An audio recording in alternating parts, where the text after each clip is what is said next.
Jiulize katika nafsi yako, leo hii mpaka sasa umeisoma Qur'an? Jana uliwahi kuisoma Qur'an?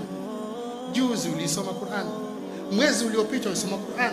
Kama hujaisoma Qur'ani, kwa nini wewe usiingie miongoni mwa wale ambao Mtume sallallahu alaihi wasallam amemshtakia Mola wake akasema, waqala ar-rasulu ya rabbi inna qaumi ittakhadhu hadha al-Qur'ana mahjura.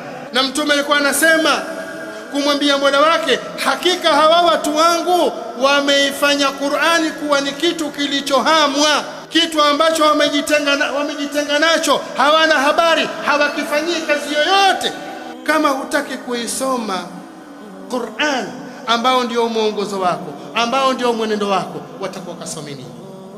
Kipi ambacho unaona unaweza ukakisoma ukaacha Qur'an? Faida ngapi unazozikosa wewe katika kuisoma Qur'an?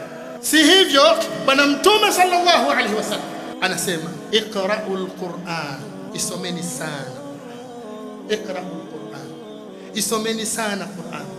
Fa innahu ya'ti yawm al-qiyamati shafi'an li ashabi, itakuja siku ya kiyama kuja kumwombea yule kwa anaisoma mbele Allah, amwambie Qur'ani isimame, na inaongozwa kama ilivyo katika hadithi nyingine, yatakaddamuha suratul Baqara wa suratu Ali Imran, inatanguliwa na suratul Baqara na suratu Ali Imran, ndio inatangulia, inasema Rabb, huyu ilikuwa akinisoma kwa ajili yako, naomba umsamehe madhambi yake, naomba umjalie awe miongoni mwa peponi.